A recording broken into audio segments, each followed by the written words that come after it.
Agro processing cluster scheme. Last video में हमने बात की कि एग्रो प्रोसेसिंग क्लस्टर स्कीम लाने की जरूरत क्या पड़ी और इसमें क्या बेनिफिट है।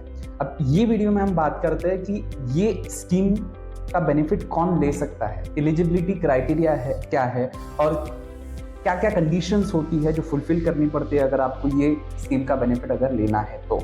साथ में ये स्कीम से रिलेटेड एक गाइडलाइन जो 25 अप्रैल 2025 को गवर्नमेंट ने इशू किया, उसमें जो रिलेवेंट पॉइंट है उसकी हम बात करेंगे और अदर कुछ रिलेवेंट जो मोस्ट इंपॉर्टेंट पॉइंट है उसकी बात करेंगे। ये वीडियो में जो चीज़ें कवर है वो मोटा मोटी जो मोस्ट रिलेवेंट चीज़ें है वो हमने कवर की है और इसके अलावा भी कुछ कंडीशंस रहती है, इसके अलावा भी कुछ क्राइटेरिया है, इसके अलावा भी कुछ टर्म्स कंडीशंस है जिसके लिए आप डिटेल गाइडलाइन रेफर कर सकते हो, जिसकी लिंक मैंने डिस्क्रिप्शन में दी है। तो चलिए ये स्कीम के बारे में देखते हैं। तो कौन कौन सी एंटिटीज ये सारी चीजें कर सकती है, तो उसमें कोई भी कर सकता है। पब्लिक प्राइवेट कंपनीज हो गया या फिर एलएलपी हो गया, कॉर्पोरेट एंटिटीज हो गया, प्रोप्राइटरशिप फर्म अगर है मतलब इंडिविजुअल बंदा, या फिर partnership firm, joint venture, central या स्टेट गवर्नमेंट के अंडरटेकिंग्स, या farmer producer organisation, non governmental organisation या कोऑपरेटिव सोसाइटीज जो है वो ये सारी चीजें कर सकती है। अब इसके लिए ये तो कर सकता है, अब इसके लिए कंडीशंस क्या है, तो कंडीशन में दो हिस्सों में डिवाइड किया है।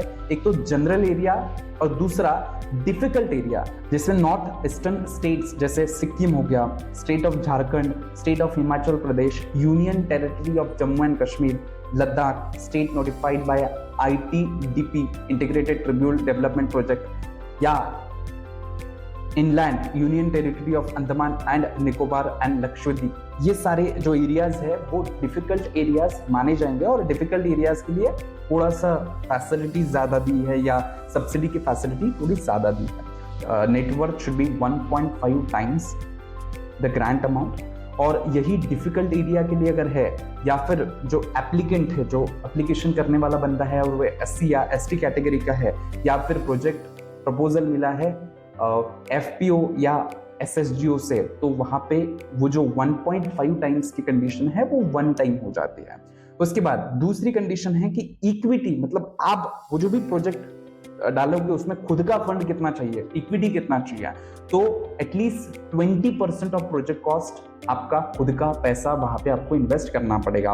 और ये 20% की जगह पे 10% हो जाएगा in case of difficult areas, या फिर SC ST या फिर FPO SHG के सिचुएशन में।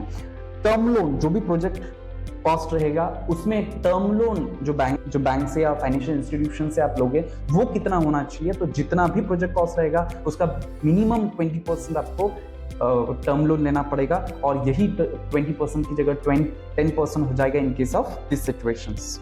वो एरिया आप डेवलप करोगे तो वहां पे लैंड की जरूरत होगी, तो लैंड कितनी चाहिए, कम से कम आपको 10 एकर्स की लैंड चाहिए। और वही अगर आप अर्बन एरिया में वो चीज कर रहे हो, वो एरिया डेवलप कर रहे हो, तो 10 एकड़ की जगह पे 5 एकड़ की जरूरत रहेगी।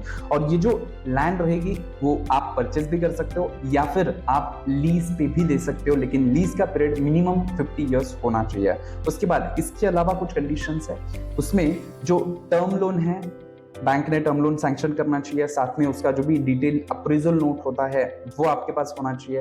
अब एरिया तो आपने डेवलप कर लिया, एरिया डेवलप करने के बाद वहां पे प्रोसेसिंग यूनिट आने भी चाहिए, तो बोले जो भी आप नया प्रोसेसिंग यूनिट वहां पे लाओ और उसकी जो इन्वेस्टमेंट होनी चाहिए, एग्रीगेट इन्वेस्टमेंट, वो 25 CR कम से कम होनी चाहिए, जिसमें 5 प्रोसेसिंग यूनिट कम से कम होने चाहिए। तो दोनों कंडीशन फुलफिल करनी पड़ेगी। अब ये आपने एरिया डेवलप किया, प्रोसेसिंग यूनिट वहां पे सेटअप किया खुद ने या किसी और ने, तो आपको क्या बेनिफिट मिलेगा, तो सब्सिडी मिलेगी जनरल एरिया में 35% ऑफ एलिजिबल प्रोजेक्ट कॉस्ट, और यही अगर डिफिकल्ट एरिया है या SC ST कैटेगरी में सेटअप किया या फिर FPO या SHG से, तो 50% की सब्सिडी आपको मिलेगी। और ये सब्सिडी किस अमाउंट की मिलेगी, तो जो भी एलिजिबल प्रोजेक्ट कॉस्ट है उसकी सब्सिडी मिलेगी। तो एलिजिबल प्रोजेक्ट कॉस्ट में ये दो जो है, एक तो expense for basic enabling infrastructure and expense for core infrastructure, इसका बेनिफिट मिलेगा। और ये इसमें क्या क्या चीजें या क्या क्या खर्चे कवर होते हैं वो पूरी लिस्ट इसमें दी है। इसके बाद सब्सिडी मिलेगी, लेकिन सब्सिडी एक साथ नहीं मिलती है, 3 इक्वल इंस्टॉलमेंट में आपको सब्सिडी मिलेगी। और ये सारी मोटा मोटी चीजें हो गई जिसमें हमने देखा कौन कौन सी एंटिटीज एलिजिबल है, साथ में क्या कंडीशंस है, मेन कंडीशंस देखी हमने, उसके अलावा भी कंडीशंस है। अब इसके अलावा ये स्कीम से रिलेटेड अगर एडिशनल चीजें देखनी है, रेफर करनी है, तो इसके अलावा अगर ये स्कीम से रिलेटेड गाइडलाइंस है वो देखनी है, तो आप ministry of food processing industries इसकी साइट रेफर कर सकते हो।